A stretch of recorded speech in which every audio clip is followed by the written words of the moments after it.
Hey guys, this is the LOFI Kitchen and you're cooking with Zon. Today we are making one of my favorite go-to dish when I get the cravings after accidentally clicking on 1008 street food videos online.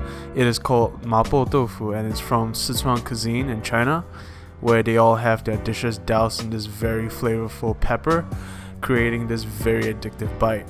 Before that, we are going to start with our rice. My ritual is to always give the rice a good wash through in hot water just to get rid of the surface starches, which will prevent clumping when cooked and give you a cleaner taste. After which I would pour in the same amount of rice to water because that is how my grandma has done it since rice was invented, and that's how I will do it for my grandkids as well. Adding to that, I sliced some ginger and took a few whole garlic cloves to perfume the rice through before adding a few pinches of salt to season the rice. I find that extra touch of salt in your rice really helps bring out the main dish better.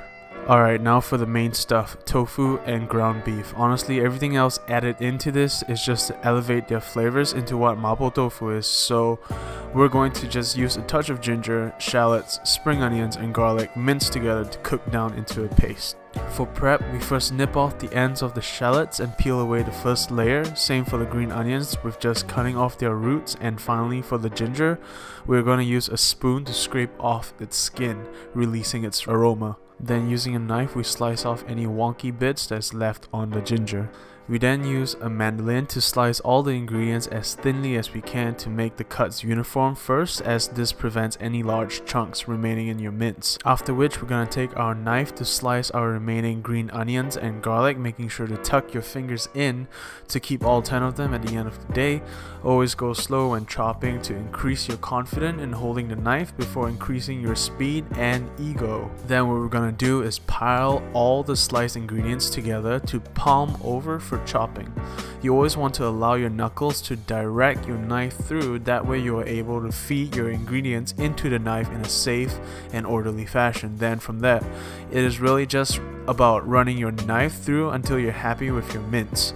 You could rock your knife back and forth to add a little finesse into your prep work, or you could go for the I don't know what to do with my other hand chop. After which we are going to transfer the prep into a holding bowl until we are ready. Now for the main ingredient, we have some soft tofu in a plastic container, which we are going to cut a slit to drain the water before popping it out onto our cutting board and start cubing it up. I usually run my knife through the center of the tofu horizontally before getting my cuts in.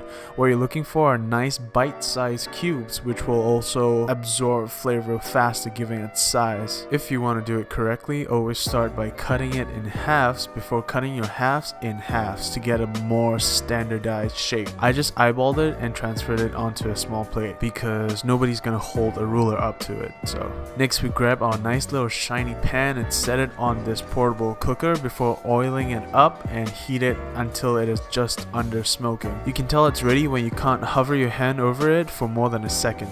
We then add in our ground beef and take a second to appreciate that sound before using our rubber spatula to start breaking it down. Press the meat down into the pan until it covers most of the surface area, making sure there is sufficient oil before going in with a good pinch of salt. You want to let that brown slowly and nicely over a medium heat to develop its flavor by creating a fond at the bottom of the pan. And don't forget to crack your windows open to fill your neighbors with envy. Let it do its thing, working it every now and then to check if anything is burning before hitting it with a few turns of pepper. After nicely browned, we reserve that into a bowl and notice that nice font that has developed at the bottom of the pan from the mince. We will now add in our aromatics to soften in the flavored oil, and adding in the last of my mirin to help deglaze all that flavor into a paste. Work it through, cleaning off the fond, and follow that with more oil and a good serving of our fermented bean paste.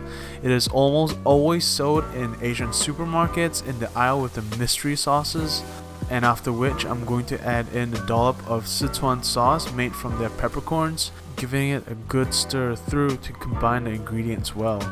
Then we're going to bring it all together using beef stock by combining a tablespoon of beef bouillon with a cup of boiling water. Adding in a little of the stock to help release the paste before we introduce back in our reserved minced beef. We then follow this by slowly adding in more beef stock in small increments. This is to make sure that the flavor is evenly distributed. We're gonna let this simmer for a few minutes before adding in our tofu, being gentle with them as we work them in with the sauce as to not break them up for its visual appeal. Once it is well situated, we can go ahead and let that come together until we can't wait any longer. If there isn't enough liquid, just add in more beef stock until it's halfway covered, and at this point we can give it a taste and make any adjustments needed. Yeah, it tastes about ready to be devoured, so we're gonna go ahead and take out our rice. The rice is now cooked and infused with the ginger nicely. We can go ahead and discard the ginger slices and give the rice a fluff through to let it breathe. We then scoop in enough rice into a bowl to shape it into a sphere, again for visual appeal, before plating on our very bright tofu dish. Being careful not to break them, we finally finish this dish with some green onions cut using our pair of scissors for convenience, and then we are ready to dig in. And that's the dish.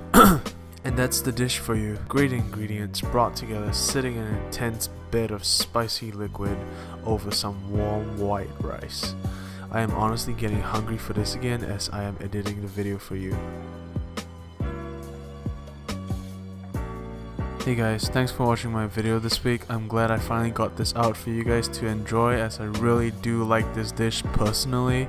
I am also aiming to lengthen my videos now with the aim of providing more information on cooking, and also to share some tips I live by when I'm in the kitchen. If you like what I do and want to support me in creating more videos for you, please do check out my Patreon page with the link in the description below, and I'll see you soon. Take care.